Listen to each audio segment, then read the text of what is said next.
Valla, Hungering Arrow build. Valla has this trait. The trait means that when you attack things with a basic attack, you'll grant 1 stack of hatred. You can gain 10 stacks of hatred. Each stack of hatred increases your basic attack's damage by 2% and movement speed by 1%. And when this is damage, a lot of people think it's attack speed.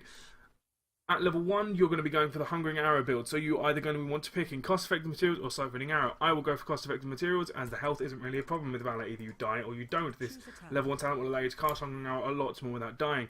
Puncturing Arrow means that your Hungering Arrow is going to hit for a lot more, and will be able to hit a lot more people. At level 7, you're going to want to take Repeating Arrow, because it means that you can vault and chase people with extreme potential. At level 10, you're going to take Strafe. You can take Rain of Vengeance if you want, but I don't recommend it. Strafe means that you're just going to win team fights. Level 13, you can take Frost Shot if you find yourself getting... You need to kite a lot of things, you find yourself getting focused. Or Tempered by Discipline if you find yourself just needing a little bit more sustain. I like Tempered by Discipline. In the late game, it can really give you a lot of health that you otherwise wouldn't have. Level 16, you can take Blood for Blood if you want to coordinate with your team. If you find yourself dueling a lot, take Tumble. It's going to allow you to chase people even more and get a lot of kills you wouldn't otherwise get. At level 20, you're going to want to take Nexus Frenzy. It makes you really, really good. In the early game, you're going to be laning. You can solo a lane against most people, and the way you're going to do that is you're going to use multi-shot 99% of the time. Use multi-shot to make sure you get the entire creep wave and the person you're laning against.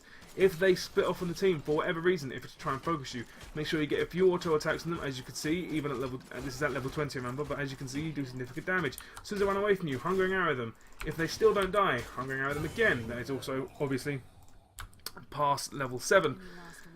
Once you get into the mid-game, once you have Strafe, you're going to want to be in a position to get your team in between you and the enemy team. So like here, once you are in this position, pop Strafe, get as many people in the enemy team you can as possible.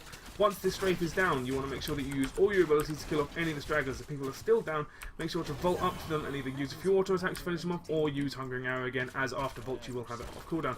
In the late game, do the same as we did in the early game, but don't be afraid to use Hungering Arrow to duel people. If you find someone out of position, to burst them down. You can do significant damage, and it's very difficult to hit you when you're jumping about all over the place with Tumble, and because Tumble has an incredibly low cooldown of only 10 seconds, you'll find yourself doing it incredibly efficiently.